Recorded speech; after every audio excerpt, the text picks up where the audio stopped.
worship leaders, worship musicians, and those who love to worship. Last week, we started talking about leadership lessons from the life of David. But do you think there's more that we can learn from David? Let's talk about it.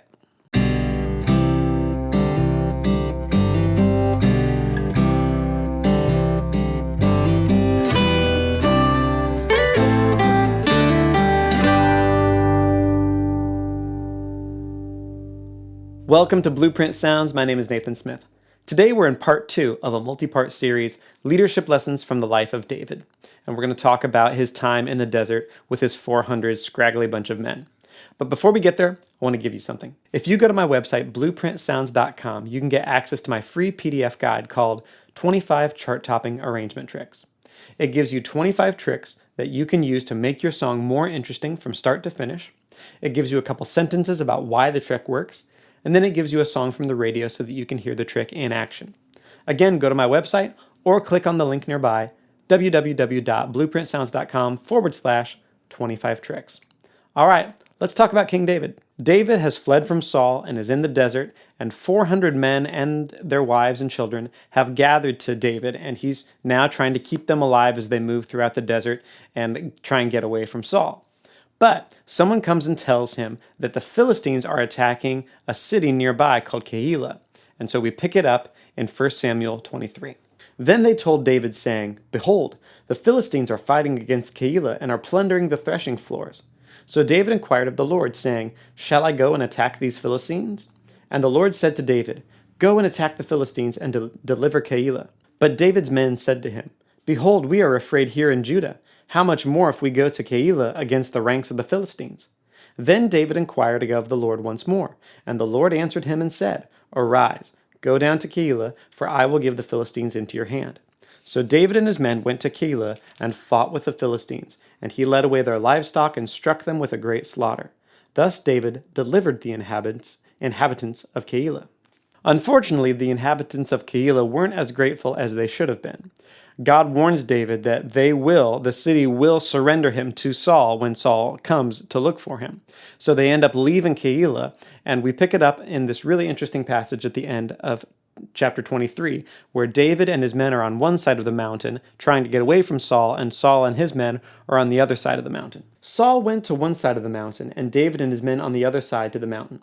And David was hurrying to get away from Saul, for Saul and his men were surrounding David and his men to seize them.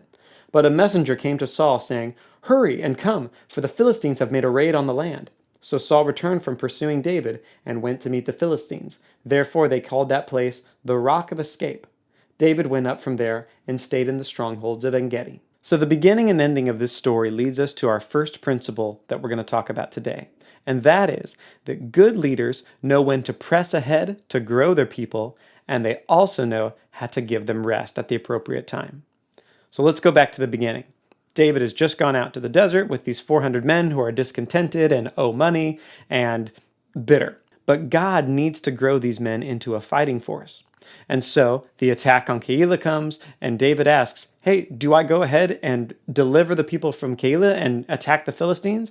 And God says, "Yes." And the guys don't want to go. They said, we're scared here in Judah. What do you think? We're not going to go out into Keilah and fight against the Philistines. They don't think they can do it. They have no self-confidence in that area. And so what does David do? He inquires of the Lord again. God says, "Yes, you will be successful." And David, over the objections of his own people, decides, we're going to do this. We're going to push hard. We're going to try. We're going to grow. And it works. Sometimes in leadership, you have to go over and above the objections of the people that you're leading. This was not a democracy. David was chosen. Those people came to him and vested their authority in him by saying, "Hey, you are our leader." But they didn't put everything to a vote. He was the leader. He heard from God, and he decided that they were going to go and fight against Keilah. Their personal objections did not matter. And that's what was necessary to grow those people to the next level. But there's a flip side to that as well. After the men had gone through that big ordeal, that intense time of growth, realizing that they could actually fight and win a battle, and then have to escape from Saul, what happens? Well, it says David went and took his men to En-gedi. Well, you should Google En-gedi. It is this beautiful place with waterfalls and high cliffs and fortifications It's an amazing oasis in the middle of the desert. David, after that intense time of growing his men and pushing hard and going for more, needed to take a break, right? He needed to give his men some rest. And so they went to En-Gedi and hid there and just kicked back and relaxed. That's the other half of the principle, is that leaders know when to push ahead, but they also know when to rest their people. Both are necessary. Let me share a story from my own life. Like I said last week, I used to lead 2 worship teams at an organization, and I didn't lead, but I was their coach, and they would do the worship leading. Well, in addition to leading our own community, the above and beyond was that they would go out into the community and lead at other churches and whatnot. That's the growth area. It wasn't enough for them to just stay on their home turf. They needed to get outside of our own walls and go and do more and set up and tear down and learn how to talk to people and all the rest of it. And that was a really good time of growth. But there also needs to be a time of rest, and I'll tell a quick story about that. There was one period of time where my teams had played their heart out. Especially one team had had a couple of traveling events at the end of one month and then one at the beginning of the new month. Just the way that the calendar fell, it was hard on them. They had been through it. And as I looked at them during practice, I just looked at they were trying their best. They were being faithful. They were doing a good job, but they looked so tired. And so I went to both teams and I said, hey, this next week, your obligations for the week upcoming, you don't have to worry about it. I'm going to take that burden off you. I'm going to lead just for my acoustic guitar. I'll pull in a couple musicians. I'm taking it. You can have the week off. And you could just see their shoulders go, whew. Finally, we get a break, because they didn't anticipate having any kind of break for a long time. That rest is really, really necessary, and leadership needs to make sure that they build that in, or that if something falls through the cracks where you can tell that your people are tired, you need to make time for those kind of breaks. There are some churches that are so goal-oriented and its leaders have such a vision, eye on the prize, they tend to forget this. They just keep pushing, and they in themselves may do it, but they don't treat their team like people. They treat their team like they exist to help that person fulfill their goal. And that's where you get burnout, and that's where you get resentment. And so you'll have new recruits come in that don't know anything about that. They'll serve in the church for a while. They'll serve sacrificially. They'll pick up the heavy end of the log. And then you have a big fat back door where all of the people who can't hack it anymore have to escape to after they've been in the church for too long. That's not a healthy culture. That's not something that's sustainable. And even if it were sustainable, it doesn't honor God with the people that He gives to you. What you want is to take care of your people. To do so, you need times of growth, but you also need times of rest. That's principle number 1. There's one more story to tell from David's time in the desert, and this is probably the most dramatic one, and it's about Ziklag. So David and his men have left their wives and children and livestock at this place called Ziklag. But while they were gone, the Amalekites come and raid Ziklag and take everybody captive. Well, when David returns with his men, they are absolutely distraught. It says that they were thinking of killing David, that they were so overcome that this had happened. But it says David strengthened himself in the Lord and decided they were going to go back and get it. Well, at one point they come to a brook, and there are 200 men out of the 600 that are so tired they can't go any further. So David leaves them and takes the remaining 400 men. Well, they get to the Amalekite camp and they take back everything, and they completely rout the Amalekites. But it's what happens after that victory that's really important. So we pick it up in 1 Samuel. When David came to the 200 men who were too exhausted to follow David, who had also been left at the brook Besor, and they went out to meet David and to meet the people who were with him, then David approached the people and greeted them. Then all the wicked and worthless men among those who went with David said, "Because they did not go with us, we will not give them any of the spoil that we have recovered, except to every man his wife and his children, that they may lead them away and depart." Then David said, "You must not do so, my brothers, with what the Lord has given us, who has kept us and delivered into our hand the band that came against us. And who will listen to you in this matter? For as his share is who goes down to the battle, so shall his share be who stays by the baggage. They shall share alike. So it has been from that day forward that he has made it a statute and an ordinance for Israel to this day." This brings us to principle number 2. Good leaders protect their culture from predators. In that moment, the predators, the worthless and the wicked men who were part of David's clan, whom he needed for battle, didn't shut any of that off. They didn't treat their other brothers with kindness. They said, this is my chance to get some extra stuff. You're weak because you couldn't make it across the brook, so take your child and your wife and go, but everything else belongs to us. What does David do? He immediately shuts it down. He says, nope, we are not doing that. And he even belittles them. He says, who will listen to what you say? He has to immediately and strongly come against their predatory mindset and instead act as a protector. Because he realizes that an army has to have a supply chain. That's just from a rational point of view. But from a relational point of view, he also knows that the wicked predators cannot win the day. It can't be whatever they say goes, because it would eventually fracture the entire group. If those 200 men suddenly don't feel safe and don't feel, okay, well, this is no place for me, then all of that work that David had done to make a culture that stayed together even as they went around in the desert would completely disintegrate.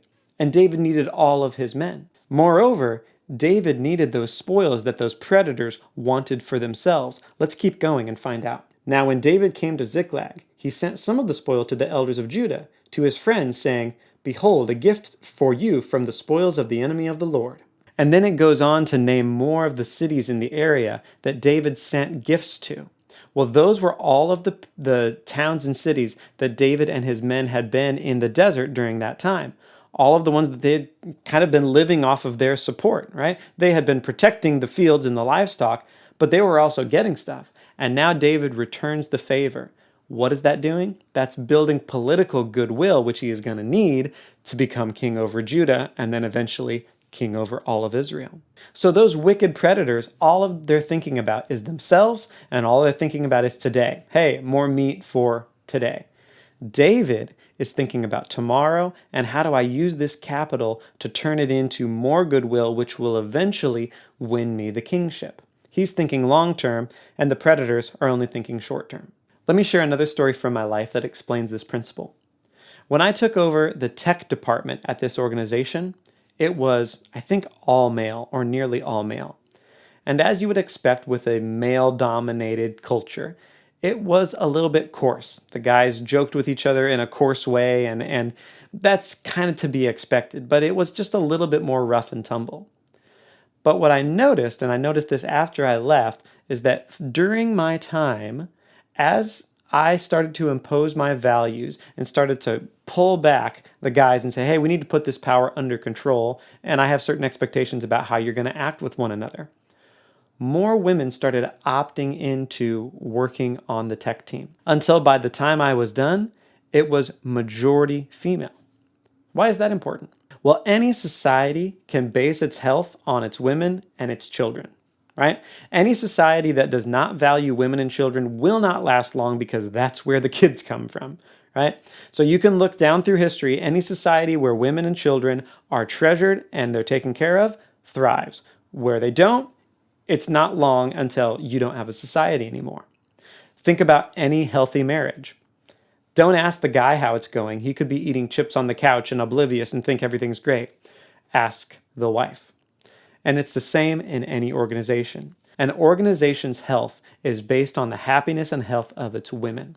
And so if you have an organization that is welcoming and where women can thrive, then you know that you have life happening there. So setting aside, a men's sports team and a women's sports team, something that's segregated on purpose, any organization that's co-ed where women are thriving and healthy and happy is healthy and happy.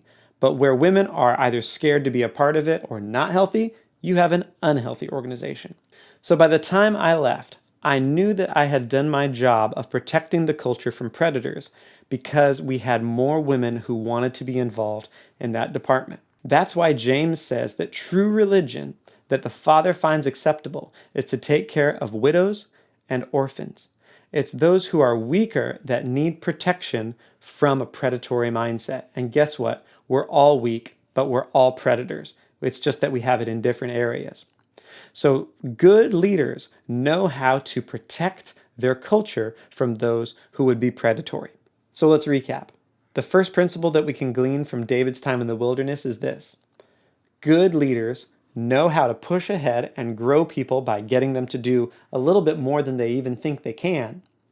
But they also know how to have times of rest and relaxation and ease it off, because people need that as well. Secondly, good leaders know that they have to act as a protector for their culture against predators, even when predators are part of their community. Those predatory mindsets have to be tamped down, and a good leader knows how to impose his values and say, no, that's not what we do here. This is how we act. A culture of protection that includes both weak and strong members will last, and it actually is a healthy community. A community of only weak people can't do anything for themselves, and a community of only strong people will eventually implode or eat itself. Hey, I hope that video helps you. And again, if you need help with your arrangements, make sure to go to blueprintsounds.com/25 tricks. Until next time, God bless and goodbye.